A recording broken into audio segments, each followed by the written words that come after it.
মরণের সময় কত জোরে জোরে চিৎকার করে হাজারি করে যন্ত্রণায় কাতর হয়ে যায়। এইরকম করে তাকে কষ্ট দিয়ে একটা প্রাণীকে যদি কেউ উল্টা দিক থেকে তার চামড়া ছিলে ফেলে, তাকে যদি জীবিত অবস্থায় তার চামড়া শরীর থেকে উঠায়, তার যতটা কষ্ট হবে এর চাইতে আরো বেশি কষ্ট পাপী ব্যক্তির মরণের সময় হবে। এই লোকটার মৃত্যুর পরে তার আত্মাকে, রূহকে জাহান্নামের ফেরেশতারা দুর্গন্ধযুক্ত সেই কাফনের কাপড়ে মুড়িয়ে যখন রওনা করবে, প্রথম আসমানে যাওয়ার পরে অনুমতি চাওয়া হবে, বলা হবে আসমানের দরজা খুলে দাও। আসমানের ফেরেশতারা বলবে, কোন নাফরমানের রূহ নিয়ে এসেছো, তার এই রূহ থেকে এত দুর্গন্ধ ছড়ায় কেন? ফেরেশতারা পরিচয় করিয়ে দিবে, সে হচ্ছে পঞ্চগড়ের লাখেরাজের অমুক নাফরমান, এই জুয়াখুর, এই মদ্যপ, এই বেনামাজি, এই গুনাহগারের আত্মা। ফেরেশতা বলবে তার রূহকে উপরের দিকে উঠানোর কোনো হুকুম আল্লাহর তরফ থেকে নাই, তাকে উপরের দিকে উঠানো যাবে না। কোন রিওয়ায়াতে এসেছে তখন তার রূহকে এমন জোরে আঘাত করা হবে ৭০,০০০ গজ নিচে সিজ্জিনের মধ্যে গিয়ে তার রূহ পতিত হবে। নাউজুবিল্লাহ। তাদের ব্যাপারে বলা হয়েছে কোরআনে, লা তুফাত্তাহু লাহুম আবওয়াবুস সামাই ওয়া লা ইয়াদখুলুনাল জান্নাতা হাত্তা ইয়ালিজাল জামালু ফি সামিল খিয়াত। তাদের জন্য আসমানের দরজা খোলা হবে না। সুয়ের ছিদ্র দিয়ে যেমন হাতি প্রবেশ করা অসম্ভব, ঠিক তেমনি ভাবে এই নাফরমান ব্যক্তিদেরকেও আল্লাহর জান্নাতে প্রবেশ করা অসম্ভব। এইভাবে করে পাপী তাপী গুনাহগারদের রূহ কষ্ট দিয়ে বের করা হবে। আর তার বিপরীতে যখন নেককার ব্যক্তি, নামাজি মানুষ, ভালো মানুষ, হারাম খায় না হালাল খায়, সৎ পথে চলে, ভালো পথে চলে, এইরকম নেককার ব্যক্তিদের কাছে যখন মালাকুল মউত আসবেন, আসার সময় জান্নাতি সুন্দর চেহারা বিশিষ্ট জান্নাতের ফেরেশতাদেরকে নিয়ে আগমন করবেন। ফেরেশতারা চতুর্দিকে ঘিরে বসবে। মালাকুল মউত এসে বলবেন, ইয়া আইয়াতুহান নাফসুত তাইয়্যিবা উখরুজি ইলা মাগফিরাতিম মিনাল্লাহি ওয়া রিদওয়ান। মালাকুল মউত এসে আগে ওই নেককার ব্যক্তিকে সালাম দিবেন, সুবহানাল্লাহ পড়েন। বদকারকে সালাম দেয় নাই, আর নেককারকে। এই কথা আল্লাহ কোরআনে কারীমেও বলেছেন। রব্বুল আলামিন কোরআনে কারীমের 16 নম্বর সূরা সূরাতুন নাহলের 32 নম্বর আয়াতে বলছেন, আল্লাযীনা তাতাওয়াফাহুমুল মালাইকাতু তাইয়্যিবিনা ইয়াকুলুনা সালামুন আলাইকুম উদখুলুল জান্নাতা বিমা কুনতুম তা'মালুন। আল্লাহ তাআলা বলছেন, পবিত্র থাকা অবস্থায় যাদের মৃত্যু আসবে, ফেরেশতারা এসে তাদেরকে বলবে, সালামুন আলাইকুম, তোমাদের উপর সালাম, উদখুলুল জান্নাতা বিমা কুনতুম তা'মালুন। তোমরা দুনিয়াতে যে সৎ কাজ করেছো তার বিনিময়ে তোমরা আল্লাহর জান্নাতে প্রবেশের প্রস্তুতি গ্রহণ করো। ফেরেশতা এসে বলবে, ইয়া আইয়াতুহান নাফসুত তাইয়্যিবা, হে পবিত্র আত্মা, উখরুজি ইলা মাগফিরাতিম মিনাল্লাহি ওয়া রিদওয়ান, আল্লাহর ক্ষমা আর সন্তুষ্টির উদ্দেশ্যে জান্নাতের দিকে বের হয়ে আসো। হাদিসে এসেছে, আল্লাহর নবী বলেছেন, পানির কলসি থেকে, পানির পাত্র থেকে পানি ঢাললে পানি যেমন সহজ করে বের হয়ে চলে আসে, ঠিক তেমনি ভাবে এই নেককার ব্যক্তির দেহ থেকে তার রূহ, তার আত্মা এমনি সহজ ভাবে বের হয়ে আসবে। সুবহানাল্লাহ পড়বেন না? এক অমনোযোগী জায়গায় বসলাম, আপনারা মনোযোগ এদিকে দেন কিছুক্ষণ, ওইদিকে দেন কিছুক্ষণ, বাবাজিরা এদিকে তাকান। এইভাবে মাহফিল হয় না। আর এদিকে মানুষ কিছু ঘোরাফেরা করে, পাশে বাজার বসিয়েছে, প্রথম বছর করছেন, আগামী বছর থেকে এগুলা মাথায় রাখবেন। একটা দোকানও এলাকায় বসতে দিয়েন না। ফেরেশতারা সালাম দিবে, সালাম দেওয়ার পরে বলবে, আল্লাহর ক্ষমার দিকে, জান্নাতের দিকে বের হয়ে আসো। তখন তাদের জান এত সহজ করে না হবে। এই মানুষগুলোর কষ্ট কম হবে। আল্লাহর নবী বলেছেন এই মানুষগুলো মরণের সময় কষ্ট এই জন্য কম পাবে কারণ তাদের চোখের সামনে জান্নাতের দৃশ্য তুলে ধরা হবে। ফেরেশতারা এসে তাদেরকে জান্নাতের সুসংবাদ শোনাবে। কোরআনে কারীমের 41 নম্বর সূরা হামিম আস-সাজদা এর 30 নম্বর আয়াতে রব্বুল আলামিন বলছেন ইন্নাল্লাযীনা ক্বালু রাব্বুনাল্লাহু সুম্মা ইসতাকামু তাতানাজ্জালু আলাইহিমুল মালাইকাতু আল্লা তাখাফু ولا تحزنوا وأبشروا بالجنة التي كنتم توعدون আল্লাহ তাআলা বলছেন নিশ্চয়ই যারা বলে আল্লাহ আমাদের রব আর এর উপরে যেটা দৃঢ় থাকে অবিচল থাকে ফেরেশতারা তাদের মৃত্যুর সময় এসে তাদেরকে সুসংবাদ শোনায় বলে আল্লাহ তাখাফু ওয়ালা তাহজানু আল্লাহর বান্দা তোমার জন্য কোনো ভয় নাই তোমার জন্য কোনো টেনশন নাই ওয়া আবশিরু বিল জান্নাহ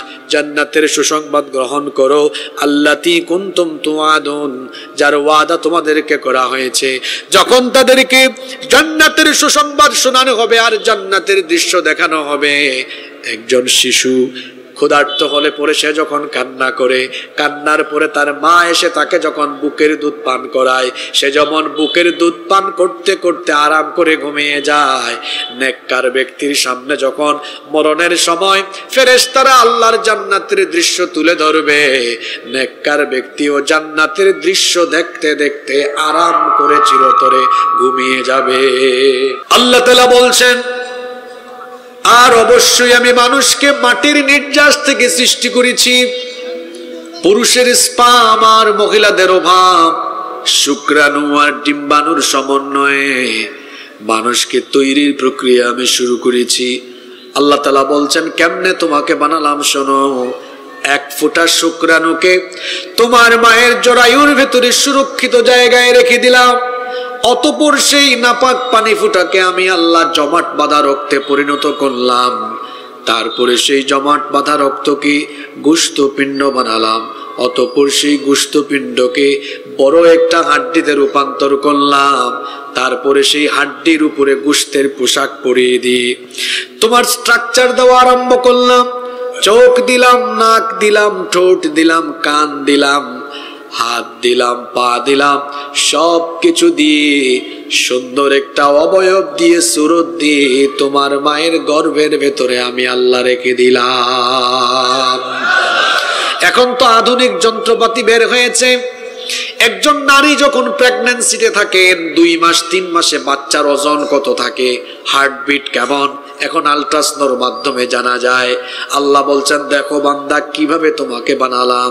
তুমি প্রথমে 1 ফোঁটা নাপাক পানি ছিলে নাপাক পানি ফুটাকে আমি জরায়ুর ভেতরে রাখলাম তারপরে সেটাকে আমি জমাট বাঁধা রক্ত বানালাম তারপর জমাট বাঁধা রক্তকে গোশতপিণ্ড বানালাম এরপরে গোশতপিণ্ডকে বড় একটা হাড্ডিতে রূপান্তর করে তার উপরে গোশতের পোশাক পরিয়ে দিয়ে আমি তোমার সুন্দর চেহারা সুরত দিয়ে তোমার মায়ের গর্ভের ভেতরে কতদিন রাখলাম শোনো সূরা হজে আল্লাহ বলছেন ওয়ানুকিরু ফিল আরহামি মা নাশাউ ইলা আজালিম মুসাম্মা নির্দিষ্ট একটা সময় পর্যন্ত তোমার মায়ের গর্ভের ভেতরে আমি আল্লাহ তোমাকে রেখে দিলাম সুম্মা নুখরিজুকুম তিফলা অতঃপর ছোট্ট একটা বাচ্চার সাইজে জন্মের সময় ওজন বেশি ছিল না তো 2.5 3 3.5 4 5 কেজি ওজনের ছোট্ট একটা বাচ্চার সাইজে তোমার মায়ের পেটের ভেতর থেকে বের করে এই দুনিয়ার আলো বাতাস আমি তোমাকে দেখিয়েছি। আল্লাহু আকবার। এতক্ষণ কি আলোচনা করেছি কোথায় ছিলেন অস্তিত্ব কিভাবে আপনার হলো ধীরে ধীরে বড় হচ্ছেন আপনি এখানে এসেছেন এই পৃথিবীতে আপনি এখানে থাকতে পারবেন না। আপনার এই জীবন এর নাই কোনো ওয়ারেন্টি নাই কোনো গ্যারান্টি। প্রত্যেকটি মানুষ মরণশীল। Every soul will take the test of death. প্রত্যেককেই মরণের স্বাদ আস্বাদন করতে হবে। এমন কোনো প্রাণী নাই যে প্রাণী মরণের স্বাদ উপভোগ করবে না। সবাইকে একদিন মরতে হবে। মানুষের জীবনে যতগুলো সত্য রয়েছে তার মধ্যে সর্বাপেক্ষা বস্তুনিষ্ঠ, অলঙ্ঘনীয়, অনিবার্য মহাসত্য হলো মৃত্যু। পৃথিবীতে যে কোনো ধর্মের মানুষ হোক, সে হিন্দু, বৌদ্ধ, খ্রিস্টান, ইহুদি, মুসলিম, যে কোনো ধর্ম বর্ণের মানুষ এটা সে নিশ্চিতভাবে জানে তাকে একদিন অবশ্যই মরতে হবে। আচ্ছা, এমন কোনো মানুষ আছে যে অমর হয়ে থাকবে? কেউ নাই। সবাইকে মরতেই হবে। মৃত্যু পরবর্তী জীবনকে কাফির বেঈমানরা অবিশ্বাস করে, কিন্তু মৃত্যুকে সবাই বিশ্বাস করে। আপনি মারা যাবেন, মারা যাবেনই আপনি, কেউ আপনাকে বাঁচাতে পারবে। এই মৃত্যুর 8টি বৈশিষ্ট্য রয়েছে। জোরে বলেন তো, কয়টা বৈশিষ্ট্য রয়েছে? নাম্বার 1, 1 নাম্বার, এর স্বাদ সবাই নিবে। আল্লাহ কোরআনে কারীমের এক আয়াতে নয়, 3টা সূরার 3টা আয়াতে, সূরা আলে ইমরানের 185, সূরা আম্বিয়ার 35, সূরা আনকাবুতের 57 নম্বর আয়াতে কি কথা আল্লাহ 3 বার বললেন, কুল্লু নাফসিন যায়িকাতুল মাউত। প্রত্যেককেই মরণের স্বাদ আস্বাদন করতে হবে। কবি বলছেন, আল মাউতু কাসুন কুল্লু নাসিন শারিবুন ওয়াল কবরু বাইতুন ওয়াল কবরু বাইতুন কুল্লু নাসিন দাখিলুন। একজন আরব কবি কবিতা লিখেছেন, মৌত হচ্ছে এমন এক পেয়ালা যে পেয়ালা থেকে সবাই পান করবে, আর কবর এটা এমন এক জগৎ যেখানে সবাই প্রবেশ করবে, কেউ এখান থেকে রেহাই পাবে না। নাম্বার 2, মৃত্যুর 2 নম্বর বৈশিষ্ট্য হলো no one can escape from death। মৃত্যু থেকে কেউ পালিয়ে বাঁচতে পারবে। আপনার নামে পঞ্চগড় থানায় মামলা হয়েছে, পুলিশ আপনাকে গ্রেফতার করার জন্য ফোর্স নিয়ে আপনার বাড়ির উদ্দেশ্যে রওনা করলো। আপনার কোনো বন্ধু বা আত্মীয় স্বজন আপনাকে বলল, ভাই আপনাকে ধরার জন্য পুলিশ আসতেছে, তাড়াতাড়ি পালায়া যান।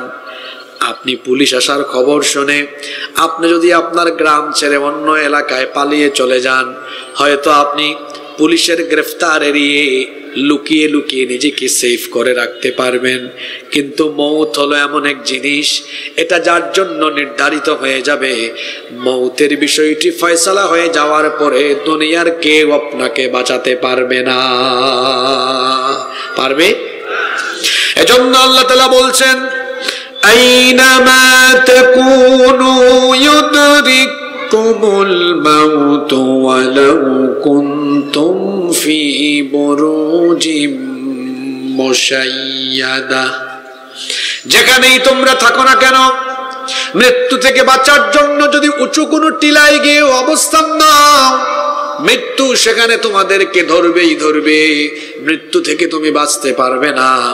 অন্য আয়াতে আল্লাহ তাআলা বলছেন, কুল ইন্নাল মাউতাল্লাযী তাফিরুনা মিনহু ফাইন্নাহু মুলাকীকুম সুম্মা তুরাদ্দুনা ইলা আলিমিল গায়বি ওয়াশ শাহাদাতি ফায়ুনাব্বিউকুম বিমা কুনতুম তা'মালুন।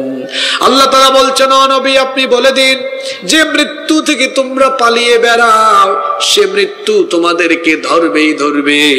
মৃত্যু থেকে তোমরা পালিয়ে বাঁচতে পারবে না, মৃত্যু আসবেই আসবে, এখান থেকে রেহাই পাওয়ার কোনো সুযোগ।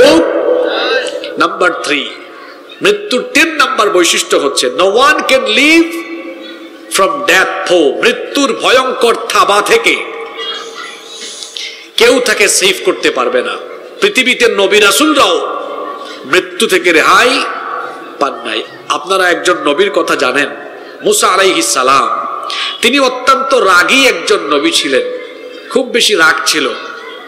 ফেরাউনের বংশের এক লোককে একটা থাপ্পড় দিয়ে তিনি দুনিয়া থেকে বিদায় করে দিয়েছেন। আল্লাহু আকবার। তিনি যখন রাগ করতেন তার চুল পাগড়ি ভেদ করে দাঁড়িয়ে যেত। সুবহানাল্লাহ। মুসা আলাইহিস সালামের যখন মৃত্যুর সময় চলে এসেছে, তখন মালাকুল মউত তার কাছে আসলেন। কে আসছেন? মালাকুল। আমাদের দেশে মৃত্যুর ফেরেশতাকে অনেকে আজরাইল ডাকে। আজরাইল নামে কোনো ফেরেশতা নাই। আজরাইল নামে কোনো ফেরেশতা। তা আপনারা বলবেন হুজুর এতকাল যে শুনলাম এটা কি ভুল শুনলাম? আজরাইল এই শব্দটি এসেছে ইসরাইলি রওয়ায়াত থেকে, ইসরাইলি বর্ণনা, অর্থাৎ বনি ইসরাইল থেকে যে বর্ণনা এসেছে, বনি ইসরাইলের কিতাবাদি বা পণ্ডিতদের থেকে যে বর্ণনা এসেছে, এগুলোর ব্যাপারে আহলুস সুন্নাহ ওয়াল জামাতের আকীদা হলো যে তাদের কথাবার্তা যদি কোরআন হাদিসের সাথে সামঞ্জস্যপূর্ণ হয় সেগুলো গ্রহণ করা যাবে, আর যেগুলো কোরআন হাদিসের সাথে সামঞ্জস্যপূর্ণ নয় সেগুলো গ্রহণ করা যাবে না। কোরআনে হাদিসে মৃত্যুর ফেরেশতার নাম বলা হয়েছে মালাকুল। জোরে বলেন মালাকুল। যেমন কোরআনে কারীমের 32 নম্বর সূরা, সূরা সাজদা এর 11 নম্বর আয়াত আল্লাহ বলছেন, কুল ইয়াতাওয়াফাকুম মালাকুল মাউতিল্লাযী ওয়াক্কিলা বিকুম সুম্মা ইলা রাব্বিকুম তুরজাউন। আল্লাহ তাআলা বলছেন, নবী আপনি বলুন যে ফেরেশতা তোমাদের জান হরণ করবে সেই ফেরেশতা হচ্ছে মালাকুল। তো বলছিলাম মুসা আলাইহিস সালামের কাছে মালাকুল মউত আসলেন। এই হাদিসটি বুখারী শরীফে এসেছে। মুসা আলাইহিস সালাম তাকে জিজ্ঞেস করলেন তুমি কে? সে বলল আমি মালাকুল মউত। কয় তাই? কেন এসেছো? আমি কেন আসি আপনি জানেন না? আমি যার কাছে আসি তার জান কবজ করে ফেলি। মুসা আলাইহিস সালাম বললেন আসো, আমার জান কবজ করো, কাছে আসো। ফালাম্মা জাআহু সাক্কাহু, যখন মালাকুল মউত মুসা আলাইহিস সালামের কাছে এসেছে তিনি তার চোখের উপর একটা থাপ্পড় বসায় দিলেন। আল্লাহু আকবার। এক থাপ্পড় খেয়ে মালাকুল মউত আল্লাহর কাছে গিয়েছে, গিয়ে বলেছে আরসালতানি ইলা আবদিন লা ইউরিদুল মাউত। আল্লাহ আপনি আমাকে এমন একজনের কাছে পাঠিয়েছেন উনি মৃত্যু চায় না। আল্লাহ বললেন মালাকুল মউত তুমি আবার ফিরে যাও, ফিরে গিয়ে আমার নবী মূসাকে জিজ্ঞেস করো তিনি কি আরো হায়াত চান নাকি। যদি হায়াত চান তিনি যেন একটা ষাঁড়ের পিঠের উপরে, ষাঁড় চেনেন তো আপনারা, আঞ্চলিক ভাষায় এলাকায় কি বলেন আপনারা? ষাঁড়কে কি বলেন? দেখা গরু, দেহা, আরিয়া।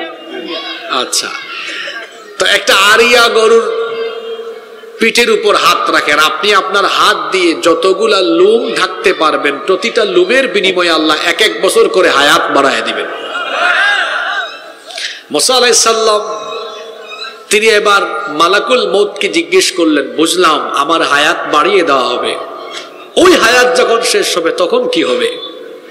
ফেরেশতা বললেন তখন আপনাকে মরতে হবে, মরণ থেকে রেহাই পাওয়া।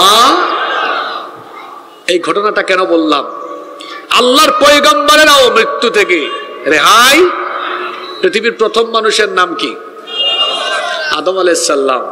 তাকে আল্লাহ তাআলা বানালেন, বানানোর পরে আল্লাহ বললেন উমরুকা আলফা সানা, উমরুকা আলফা সানা, তোমাকে 1000 বছর হায়াত দিলাম। সুবহানাল্লাহ পড়বেন না? কত বছর? 1000 বছর। এরপরে আল্লাহ তাআলা আদম আলাইহিস সালামকে বানানোর পরে, শুনতেছেন আপনারা, আল্লাহ আদম আলাইহিস সালামের পৃষ্ঠদেশে তার কুদরতি হাত দিয়ে কিয়ামত পর্যন্ত আদম আলাইহিস সালামের যত সন্তান আসবে সবার রূহকে আদম আলাইহিস সালামের সামনে একত্রিত করলেন। আল্লাহু আকবার। জনগণ দিয়ে হয় জনসভা আর রূহ দিয়ে হয় রূহ সভা। সেই দিন একটা রূহ সভা হয়েছিল, সেখানে আমি ছিলাম, আপনারাও ছিলেন। আল্লাহ আপনাদেরকে একটা প্রশ্ন করেছিলেন, আলাস্তু বিরাব্বিকুম, আমি কি তোমাদের রব নই? আপনারা সেদিন বলেছিলেন বালা, অবশ্যই আপনি আমাদের রব। সুবহানাল্লাহ। আল্লাহ তাআলা আদম আলাইহিস সালামকে বললেন, হাউলাই আবনাউক, এরা সবাই তোমার সন্তান, সব তোমার বংশধর। আদম আলাইহিস সালাম খুশি হয়ে গেলেন, আমার এত ছেলে মেয়ে হবে? আল্লাহ বললেন হ্যাঁ। হঠাৎ করে একটা রুহের দিকে নজর গেল, বলেন এই যে এতগুলো রুহের মধ্যে একটা রুহ দেখা যায়, এত সুন্দর ফুটফুটে, এটা কে? আল্লাহ বললেন হাদা ইবনুকা দাউদ, এটা তোমার ছেলে দাউদ আলাইহিস সালাম। আল্লাহ বললেন তোমার ছেলে দাউদকে আমি নবুয়ত দিব, নবীও বানাবো। সুবহানাল্লাহ পড়বেন না? আদম আলাইহিস সালাম খুশি হয়ে বললেন, তা আমার ছেলে দাউদকে আপনি কত বছর হায়াত দিয়েছেন? আল্লাহ বললেন 40 সানা, 40 বছর। কত বছর? আদম আলাইহিস 60 সানা, 60 বছর। কত বছর? 60 বছর। আদম আলাইহিস সালাম বললেন আমাকে আপনি 1000 বছর হায়াত দিলেন, আর আমার ছেলে দাউদকে মাত্র 60 বছর হায়াত দিলেন, এটা কোনো কাজ হইল? আমার ছেলে দাউদকে আপনি হায়াত বাড়ায় দেন, প্রয়োজনে আমার হায়াত থেকে 40 বছর কেটে আমার ছেলে দাউদকে আরো 40 বছর বাড়ায় দেন। সুবহানাল্লাহ। আল্লাহ আদম আলাইহিস সালামের এই আবেদন কবুল করলেন। এখন উনার বয়স, দাউদ আলাইহিস সালামের বয়স ছিল 60, যুক্ত করা হইলো আরো 40, হইলো কত? আর আদম আলাইহিস সালামের বয়স থেকে মাইনাস হইলো কত বছর? 40। তো 1000 থেকে 40 গেলে থাকে কত? আদম আলাইহিস সালাম দুনিয়াতে আসার পরে 960 বছর পরে মালাকুল মউত হাজির। মালাকুল মউত যখন হাজির, আদম আলাইহিস সালামকে বলছেন আপনি রেডি হয়ে যান, রফিকে আলা, আল্লাহর দিদার লাভে আপনাকে যেতে হবে, আপনার মৃত্যুর সময় চলে এসেছে।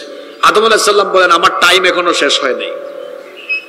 ফেরেশতা বললেন মানে? এখনো 960 হয়েছে, আমার তো 1000 বছরের হায়াত আছে। মালাকুল মউত বললেন আপনি তো আপনার ছেলে দাউদ আলাইহিস সালামকে 40 বছর দিয়ে দিয়েছিলেন। আদম আলাইহিস সালাম বললেন না, আমি দেই নাই। নাসিয়া আদম ফানাসিয়া বানু, আদম আলাইহিস সালাম ভুলে গিয়েছিলেন, এজন্য আদম আলাইহিস সালামের সন্তানরাও মাঝে মাঝে ভুলে যায়। সকালবেলা একটা কাজ করেছে, বিকেল বেলা মনে থাকে না, এরকম হয় কি হয় না? আদম আলাইহিস সালামও ভুলে গিয়েছিলেন। ফেরেশতা বললেন না না, আপনি মিস্টেক করছেন, আপনি দিয়েছিলেন। আদম আলাইহিস সালাম বললেন তুমি মিস্টেক করছো, আমি ঠিক আছি, আমার হায়াত আমি দেই নাই। এখন তো একটা পেস লেগে গেছে। ফেরেশতা আল্লাহর কাছে গেলেন, গিয়ে বললেন আল্লাহ আপনার আদম তো বলছেন উনি নাকি হায়াত দেন নাই, উনি তো ভুলে গিয়েছেন। আল্লাহ বললেন ঠিক আছে, সেই সময় তো লিখে রাখার পদ্ধতিটা আমি আর চালু রাখে নাই, সাক্ষ্য গ্রহণের, যাও তারে 40 বছর আরো বাড়ায়া দাও, আর এখন থেকে লিখে রাখার পদ্ধতি, সাক্ষ্য গ্রহণের পদ্ধতি চালু করে দাও। সুবহানাল্লাহ। আরো 40 আল্লাহ বাড়ায়া দিলেন, 1000 পুরা করেই তার ইন্তেকাল হলো। 1000 বছর পরে তিনি কি দুনিয়ায় ছিলেন না, তাকেও চলে যেতে হয়েছে? কথা বলেন, তা আমাকে আপনাকে কি চলে যেতে হবে না? আজকে কেন আমি এই টপিকে আলোচনা ধরলাম? শুধুমাত্র এই মৃত্যুর বিষয়টি মানুষ ভুলে যায় বলেই দুনিয়াতে মানুষ পথ হারা হয়, বিপদগামী হয়ে গুনাহের সাগরে গা ভাসিয়ে দেয়, চুরি করে, ডাকাতি করে, সন্ত্রাসী করে, মদ খায়, জুয়া খেলে, তার মাথায় মরণের কোনো চিন্তাও নাই। ও সকালবেলা মদ খায়, চিন্তা করে না বিকেল বেলা তার মরণ হবে। ও ফজরের নামাজ কাজা করে, ও চিন্তা করে না জোহরের সময় তার জানাজা হতে পারে। বেমালুম ভুলে গিয়েছে মৃত্যুকে। আমি 2 দিন আগে অ্যাক্সিডেন্ট করলাম গাইবান্ধার পলাশবাড়িতে। আমি যে বেঁচে আছি এটা আমার কাছে এখন স্বপ্ন মনে হচ্ছে, কারণ নিশ্চিত মৃত্যু থেকে আল্লাহ খাস মেহেরবানি করে আমাকে হায়াত দিয়েছে। কে জানতো সেই রাত হতে পারতো আমার জীবনের শেষ রাত? এখানে সুস্থ মানুষ বসে আছেন, এমনও হতে পারে এই ব্যক্তি বাসায় এখন লাশ হয়ে ফিরবে। বলবেন হুজুর এটা কিভাবে সম্ভব, আমি তো সুস্থ মানুষ। ইমাম শাফি রহমতুল্লাহ আলাইহির একটা কবিতা আমার মনে পড়ল। তিনি খুব সুন্দর একটা কবিতা লিখেছেন, কাম মিন সাহিহিন মাতা গায়রি ইল্লাহ তুমি কি জগতের দিকে তাকাও না? এই পৃথিবীতে তাকিয়ে দেখো কত মানুষ রোগবালাই ছাড়া সুস্থ মানুষ মরে যায়। এর পরের লাইনে তিনি লিখছেন, আবার তাকিয়ে দেখো কঠিন রোগে আক্রান্ত হলেও নিশ্চিত মৃত্যুর পথ থেকে আল্লাহর রহমতে কত মানুষ ফিরে এসেছে। সুবহানাল্লাহ। আমি অ্যাক্সিডেন্টের রাতে ইমাম শাফির কবিতাটা মনে করছিলাম, কিভাবে বেঁচে গেলাম আমি। পুরা গাড়ি 7 থেকে 8 বার পল্টি খেয়েছে, চিন্তা করছেন? এরকম একেবারে রাস্তা থেকে খাদে পড়ে গেল।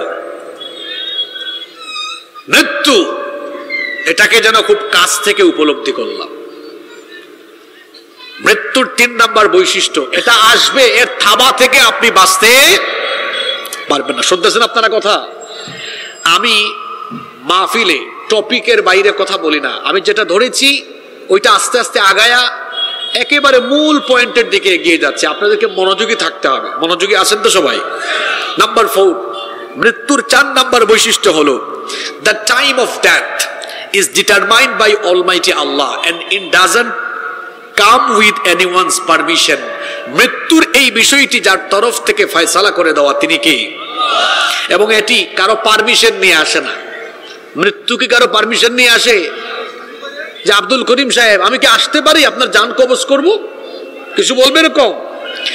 আল্লাহ তাআলা বলছেন وَلِكُلِّ أُمَّةٍ أَجَلٌ فَإِذَا جَاءَ أَجَلُهُمْ لَا يَسْتَأْخِرُونَ سَاعَةً وَلَا يَسْتَقْدِمُونَ। আর প্রত্যেকের জন্য অবকাশের সময়টা নির্ধারিত। মৃত্যুর সেই সময় যখন চলে আসবে, কাল বিলম্ব করা হবে না, সময় এগিয়েও যাবে না, পিছিয়েও যাবে না, একেবারে সময় মতো মৌতের মাধ্যমে যার কাছে চলে যেতে হবে তিনি কে? মাইকে, মসজিদের মাইকে কত মানুষের মৃত্যুর খবর আপনি শুনেছেন।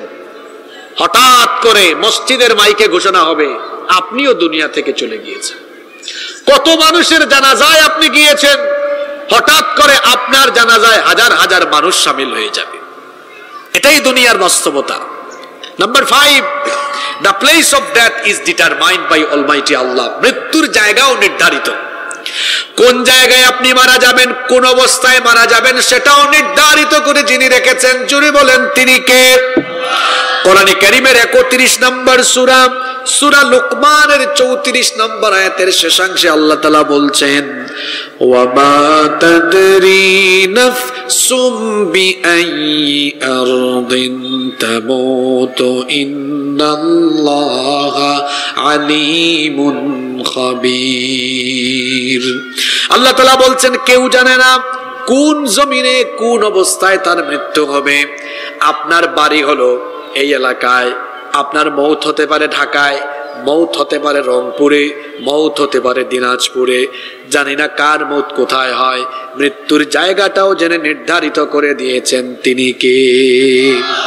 কারো মরণ হয় হাসপাতালে, কারো মরণ হয় বাড়িতে, কারো মরণ হয় গাড়িতে, কারো মরণ হয় মসজিদে, কারো মরণ হয় নামাজে, কারো মরণ হয় কুরআন তেলাওয়াতে, কারো মরণ হয় নাচ গানে, কারো মরণ হয় মদ খাওয়ারত অবস্থায়, কারো মরণ হয় রাতের বেলা নাপাক অবস্থায় ঘুমিয়েছে নাপাক অবস্থায়, কারো মরণ হয় পাক পবিত্র অবস্থায়। কে কোন হালতে কোন জমিনে মরবে সে জানে না। আমি বুঝলাম না, সে জানে না কোন হালতে মরবে, তারপরেও সে কিভাবে নাপাক থাকে। অনেক যুবক আছে রাতের বেলা নাপাক শরীরে ঘুমায়, আছে না এরকম? আজকে ফজরের নামাজ, জোহরের নামাজ কাজা হইছে, এরকম বহু মানুষ এখানে আছে না নাই? ও নামাজ পড়ে নাই কেন জানেন? আমার দিকে তাকান। ও নামাজ পড়ে নাই কেন জানেন? ও জানেও না যে মৃত্যুর পরেই আল্লাহর সামনে তাকে জবাবদিহি করতে হবে। এটা জানে, হয়তো উপলব্ধি করতে পারে না। বলেন তো দেখি, মৃত্যুর পরে কিয়ামতের মাঠে আল্লাহর সামনে বান্দাকে প্রথম যে আমলের ব্যাপারে জবাবদিহি করতে হবে সে আমল কি? জোরে বলেন, সে আমল কি? চিন্তা করেন তো, ফজর কাজা করে ঘুমিয়ে আছে। কেমন করে ঘুমাও তুমি, কেমন করে ঘুমাও তুমি, ফজর করে কাজা, এমন তো হতে পারে জোহরে জানাজা। কি বুঝলেন? জোহরের নামাজটা কাজা করে দিলেন, আসরের আজান আপনার কান শুনবে, গ্যারান্টি আছে? রাতের বেলা গার্লফ্রেন্ডের সাথে কথা বলে নাপাক শরীরে ঘুমালেন, সকালে যে ঘুম থেকে উঠলেন উঠবেন এর কোন নিশ্চয়তা আছে? কোন নিশ্চয়তা নাই। তো কিসের ফুটানি করেন আপনি? কিসের ফুটানি বলেন? আমার মতো কত বক্তা স্টেজে মরে গেছে, আপনাদের মতো কত শ্রোতা প্যান্ডেলে মরে গেছে, বাড়ি যেতে পারে না। ইয়ার আছে না নাই? মৃত্যুর প্লেস, স্থান, এটা কোথায় কার মৃত্যু আমরা জানি না। এটা জানেন কে? নাম্বার 6, 6 নম্বর, যেখানে যার মৃত্যু হবে ওই জায়গায় আল্লাহ তার একটা প্রয়োজন সৃষ্টি করে দেন। সুনানে তিরমিজির হাদিস, আল্লাহর নবী বলেছেন, ইযা কাদাল্লাহু লিআবদিন আন ইয়ামুতা বিআরদিন জাআলা লাহু ইলাইহা হাজা, যখন কোন ব্যক্তির জন্য আল্লাহ মৃত্যুর ফয়সালা ঠিক করে দেন, তখন ওই জমিনে মৃত্যু ওই জায়গায় তার প্রয়োজন যিনি তৈরি করে দেন তিনি কে? মনে করেন আপনার মৃত্যু হবে রংপুর হাসপাতালে, পঞ্চগড় হাসপাতালে, তো মৃত্যুর আগ মুহূর্তে এমন একটা রোগ আল্লাহ দিবেন, দৌড়ে দৌড়ে হাসপাতালে যাওয়া লাগবে, কারণ ওই হাসপাতালের মধ্যে আপনার মৃত্যু নির্ধারণ করে রেখেছেন কে? নাম্বার 7, 7 নম্বর হলো, আল্লাহর হুকুম ছাড়া কখনো কারো মৃত্যু হয় না। যদি আল্লাহর হুকুম না থাকে আর ওই ব্যক্তিকে যদি সবাই কেটে টুকরা টুকরা করেও ফেলে, সবাই যদি তাকে মারতেও চায়, তাকে মারতে পারবে না, কারণ মৃত্যুর ফয়সালা হয় নাই যার তরফ থেকে, তিনি কে? এজন্য আল্লাহ বলছেন, ওয়ামা কানা লিনাফসিন আন তামুতা ইল্লা বিইذনিল্লাহি কিতাবাম মুআজ্জালা। আল্লাহ তাআলা বলছেন, আল্লাহর অনুমতি ছাড়া কোন প্রাণীর মৃত্যু হয় না। আল্লাহর যদি ফয়সালা না থাকে, কোন মানুষকে যদি মৃত্যুর দণ্ড দেওয়া হয়, মৃত্যুর আদেশ ফরমান যদি জারি করে দেওয়া হয়, তারপরেও তাকে মারা যাবে না, কারণ মৃত্যুর ফয়সালা জমিনে হয় না, মৃত্যুর ফয়সালা আসমানে হয়। মৃত্যুর ফয়সালা যিনি করেন তিনি কে? এটাও একটা পাওয়ারফুল আয়াত। কিরকম? কেউ আমাকে বলল, আপনি সত্য কথা বললে আপনাকে মেরে ফেলবে, এইটা করবে ওইটা করবে। আরে আমার যদি মৃত্যুর ফয়সালাই না থাকে, কোন বাপের বেটা আছে আমাকে মেরে ফেলবে? এই যে গত 2 দিন আগে আমার অ্যাক্সিডেন্ট হলো, আমি মরি নাই, কারণ আমার মৃত্যুর ফয়সালা হয় নাই। এর আগে 4 বছর আগে আমি আরেকবার সাগরে স্পিডবোটে ভয়াবহ অ্যাক্সিডেন্টের সম্মুখীন হয়েছিলাম। ট্রলার এসে আমাদেরকে উদ্ধার করেছে, মৃত্যুর ফয়সালা ছিল না, মারা যায় নাই। এই বিশ্বাস যার অন্তরে থাকে, এই মুমিন কোনোদিন মুনাফিক হবে না। কারণ অনেক মোমেন ব্যক্তি আছে জানের ডরে সত্য কথা বলে না, জালিমের সামনে সাহস নিয়ে দাঁড়াতে পারে না। যেই ব্যক্তি জানে আল্লাহর হুকুম ছাড়া আমার মৃত্যু হবে না, পৃথিবীতে যত বড় জালিমই যে হোক না কেন, তার সামনে কখনো সে মাথা নত করবে না। এটা মানুষের ঈমান বাড়ায়। এই কথা মানুষের কি বাড়ায়? আল্লাহর এই কোরআনের আয়াত এটা ঈমান বাড়িয়ে দেয়। আমার জন্য মৃত্যুর ফয়সালা না থাকলে আপনি ওখান থেকে গুলি করবেন, ফায়দা হবে না, আপনি আমাকে মারতে পারবেন না, কারণ আমার মৃত্যুর ফয়সালা এখনো হয় না। আর মৃত্যুর যদি ফয়সালা হয়ে যায়, কেউ আমাকে আটকায় রাখতে পারবে? নাম্বার 8 এবং সর্বশেষ হলো, মৃত্যুর সর্বশেষ বৈশিষ্ট্য হলো, এটা সিরিয়াল মেনটেন করে আসে না। There is no serial of death. মৃত্যুর কোনো সিরিয়াল নাই। আপনাদের গ্রামে কোনো একজন ব্যক্তির বয়স 80 বছর, মনে করেন তিনি হলেন এই গ্রামের সর্বোচ্চ বয়স্ক ব্যক্তি, আর সর্বনিম্ন হলো আজকে একজনের জন্ম হয়েছে 1 দিন। এখন আপনি যদি বলেন যে সিরিয়াল অনুযায়ী এই গ্রামের সবার মৌত ঘটবে, ওই ব্যক্তির বয়স সবার থেকে বেশি, উনি আগে মরবেন, আর একদিনের বয়সে অনেক পরে মরবে আরো, এরকম সিরিয়াল মেনটেন হবে না। এমনও হতে পারে 80 বছরের লোক মাগরিবের আগে জীবিত থাকবে, একদিনের শিশু কবরে চলে যাবে। বাপ থাকবে, ছেলে কবরে যাবে, নানা থাকবে, দাদা থাকবে, নাতি কবরে যাবে। এরকম আছে কিনা? আছে। যে কোনো মুহূর্তে আপনি চলে যেতে পারেন। কিছুদিন আগে আমার এলাকায় আমার চেয়ে বয়সী আরো অনেক ছোট এক ছেলে হঠাৎ মারা গিয়েছে। রাতের বেলা ঘুমিয়েছে বাড়িতে, অসুস্থ না, সুস্থ ছেলে। সকালবেলা 9টা হয়ে যায়, তার রুমের দরজা খুলে না, 10টা হয়ে যায়, দরজা খুলে না। অনেকে গিয়ে দরজায় ধাক্কায় ডাকে, বাড়ি দেয়, উঠে না। পরে সন্দেহ হলো, দরজা ভাঙছে। ভাঙার পরে ভেতরে ঢুকে দেখে খাটের মধ্যে লাশ। ইন্না লিল্লাহি ওয়া ইন্না ইলাইহি। যুবক ভাইয়েরা, মনে করছেন হুজুর যা মজা করার করে নেই, তওবা করে পরে ভালো হয়ে যাব। তওবা করার সুযোগ নাও পেতে পারেন। আজকের দিন হতে পারে জীবনের শেষ দিন, আগামীকাল কবরের প্রথম দিন হতে পারে। মানুষ কেন গুনাহ করে? মানুষ কেন পাপ করে? মানুষ কেন হারাম খায়? মানুষ কেন বেনামাজি হয়? নারী কেন বেপর্দা হয়? মানুষ কেন মদ্যপ হয়, জুয়াখুর হয়? কেন? সে মৃত্যুকে বেমালুম ভুলে গিয়েছে। সেটা উপলব্ধি করে না যে তার 1 সেকেন্ডের কোনো গ্যারান্টি। তো যার 1 সেকেন্ডের গ্যারান্টি নাই, তারা তো ফটর ফটর কিসে? মৌতের বিষয়টি আল্লাহ গোপন রেখেছেন। মৌতের বিষয়টি আল্লাহ কি রেখেছেন? গোপন রেখেছেন। আচ্ছা, আল্লাহ তাআলা কি চাইলে জানাই দিতে পারতেন না কে কোন দিন মরবে? কথা বলেন আপনারা। কেন জানান নাই? জানান নাই এই কারণে, আপনি জানলে তো দেখা যাইতো আগের দিন পর্যন্ত আকাম কুকাম করতেন, আর মরণের দিন তওবা করে আল্লাহর কাছে মাফ চাইতেন।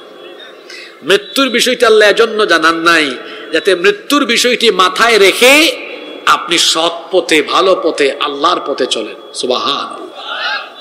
মৃত্যু আসবে, এটা আসবে, এটা আসবে, এটা আপনার পিছনে তাড়া করছে আপনাকে। কি করে? আপনি আল্লাহর সাথে নাফরমানি করেন। মৃত্যু আপনার পেছনে, কবর আপনার সামনে। জিজ্ঞেস করলাম বাড়ি কোথায়? কয় ওই যে 3 তলা, এটা আমার বাড়ি। এটা আপনার বাড়ি নয়, কবর আপনার আসল বাড়ি। এটা আপনার বাড়ি নয়। আপনি মৃত্যুকে ভুলে গিয়ে 3 তলা 4 তলা বাড়ি করতে গিয়ে অন্যায় পথে, অবৈধ পথে উপার্জন করছেন। কার জন্য কি করছেন? আপনার মরণের পরে আপনার বংশের মানুষ আপনার নামও মনে রাখবে না। কথাটা কি শুনছেন? এই পিছনে কয়েকজন যুবক ভাইয়েরা অমনোযোগী শুনেন কি বলছি কথাটা। আপনার মৃত্যুর পরে আপনার নামও পরবর্তী জেনারেশন মনে। বাস্তব উদাহরণ দেই, কে বলতে পারবেন এখানে? আপনার দাদার দাদার দাদার দাদার বাপের নাম বলেন।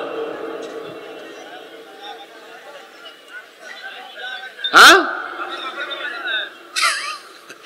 দাদার বাপের নাম অনেকে। আপনার দাদার বাপ পৃথিবীতে বড় জোর 150 বছর আগে ছিল, বা 200 বছর আগে। এই উদাহরণটা কেন দিলাম? 200 বছরের ব্যবধানে পরবর্তী প্রজন্ম তার নাম পর্যন্ত ভুলে গিয়েছে। এই হলো দুনিয়া। এই মৃত্যু আসবে। মৃত্যুর মধ্যে 3 রকমের যন্ত্রণা আছে। কথা বুঝে থাকলে বলেন, মৃত্যুর মধ্যে কয় রকমের যন্ত্রণা আছে? এই কথা শোনেন। পাপীদের মৃত্যু একরকম হবে, নেককারদের মৃত্যু আরেক রকম হবে, আর যারা আল্লাহর পথে শহীদ হয়, শহীদদের মৃত্যু আরেক রকম হবে। কয় রকম মৃত্যুর কথা বললাম? যে ব্যক্তি বেনামাজি, পাপী তাপী, মদ খায়, জুয়াখুর, সুদ খায়, ঘুষ খায়, সারাদিন অন্যায় করে, অপরাধ করে, এই ধরনের গুনাহগার ব্যক্তির যখন মরণের সময় আসবে, তখন মালাকুল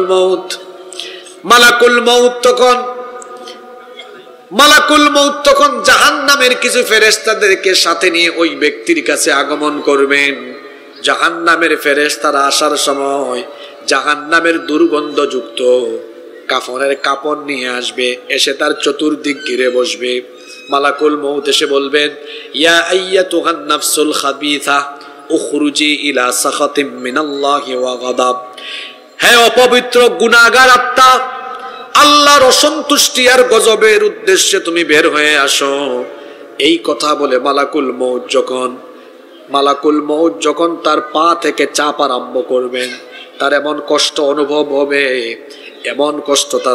হবে, কোনো একজন ব্যক্তিকে যদি তরবারি দিয়ে কেটে 1000 টুকরা করা হয়, সাদ্দাদ বিন আউস রাদিয়াল্লাহু আনহু বলছেন, কোন জীবিত মানুষকে যদি তরবারি দিয়ে কেটে 1000 টুকরা করা হয়, তার যতটা না কষ্ট হবে, একজন পাপী ব্যক্তি মরণের সময় তার চাইতে বেশি কষ্ট পাবে।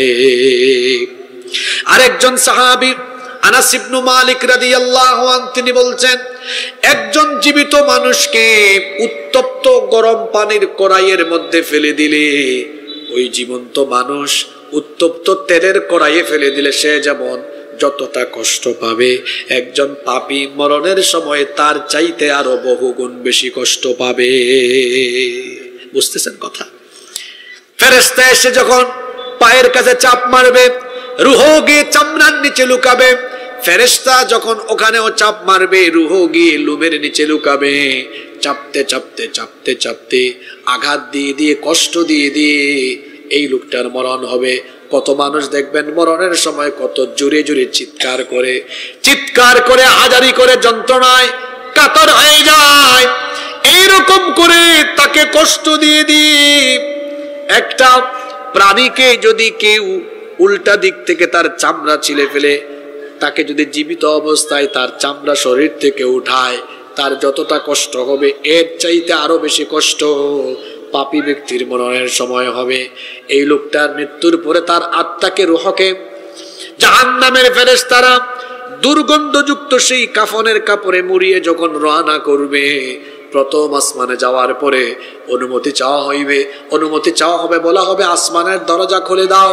আসমানের ফেরেশতারা বলবে, কোন নাফরমানের রূহ নিয়ে এসেছো, তার এই রূহ থেকে এত দুর্গন্ধ ছড়ায় কেন?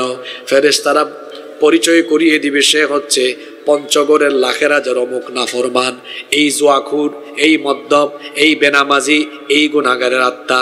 ফেরেশতা বলবে, তার রূহকে উপরের দিকে উঠানোর কোনো হুকুম আল্লাহর তরফ থেকে নাই, তাকে উপরের দিকে উঠানো যাবে না। কোন রিওয়ায়াতে এসেছে তখন তার রূহকে এমন জোরে আঘাত করা হবে 70,000 গজ নিচে সিজ্জিনের মধ্যে গিয়ে তার রূহ পতিত হবে। নাউজুবিল্লাহ। তাদের ব্যাপারে বলা হয়েছে কোরআনে, লা তুফাত্তাহু লাহুম আবওয়াবুস সামাই ওয়া লা ইয়াদখুলুনাল জান্নাতা হাত্তা ইয়ালিজাল জামালু ফি সামিল খিয়াত। তাদের জন্য আসমানের দরজা খোলা হবে না। সুয়ের ছিদ্র দিয়ে যেমন হাতি প্রবেশ করা অসম্ভব, ঠিক তেমনি ভাবে এই নাফরমান ব্যক্তিদেরকেও আল্লাহর জান্নাতে প্রবেশ করা অসম্ভব। এইভাবে করে পাপী তাপী গুনাহগারদের রূহ কষ্ট দিয়ে বের করা হবে। আর তার বিপরীতে যখন নেককার ব্যক্তি, নামাজি মানুষ, ভালো মানুষ, হারাম খায় না হালাল খায়, সৎ পথে চলে, ভালো পথে চলে, এইরকম নেককার ব্যক্তিদের কাছে যখন মালাকুল মউত আসবেন, আসার সময় জান্নাতি সুন্দর চেহারা বিশিষ্ট জান্নাতের ফেরেশতাদেরকে নিয়ে আগমন করবেন। ফেরেশতারা চতুর্দিকে ঘিরে বসবে। মালাকুল মউত এসে বলবেন, ইয়া আইয়াতুহান নাফসুত তাইয়্যিবা উখরুজি ইলা মাগফিরাতিম মিনাল্লাহি ওয়া রিদওয়ান। মালাকুল মউত এসে আগে ওই নেককার ব্যক্তিকে সালাম দিবেন। সুবহানাল্লাহ পড়েন। বদকারকে সালাম দেয় নাই, আর নেককারকে। এই কথা আল্লাহ কোরআনে কারীমেও বলেছেন। রব্বুল আলামিন কোরআনে কারীমের 16 নম্বর সূরা সূরাতুন নাহলের 32 নম্বর আয়াতে বলছেন, আল্লাযীনা তাতাওয়াফাহুমুল মালাইকাতু তাইয়্যিবিনা ইয়াকুলুনা সালামুন আলাইকুম উদখুলুল জান্নাতা বিমা কুনতুম তা'মালুন।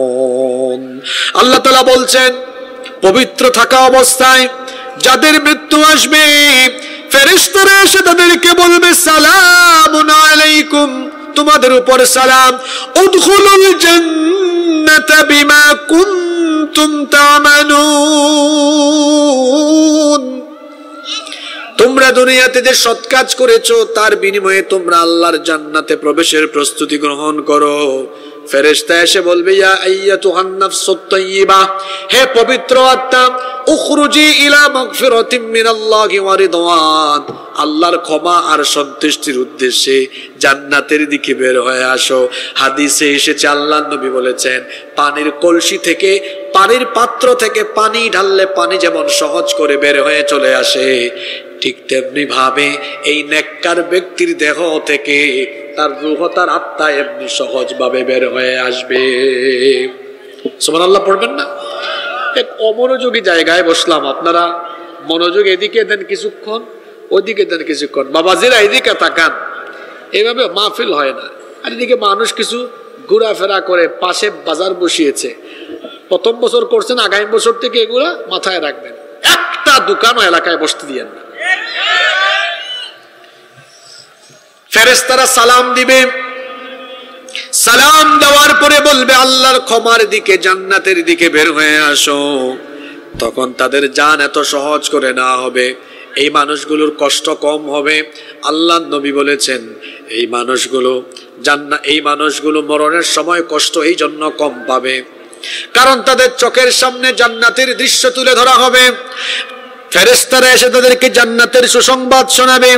কোরআনে কারীমের 41 নম্বর সূরা হামিম আস-সাজদা এর 30 নম্বর আয়াতে রব্বুল আলামিন বলছেন ইন্নাল্লাযীনা ক্বালু রাব্বুনাল্লাহু সুম্মা ইসতাকামু তাতানাজ্জালু আলাইহিমুল মালাইকাতু আল্লা তাখাফু ولا تحزنوا وأبشروا بالجنة التي كنتم توعدون।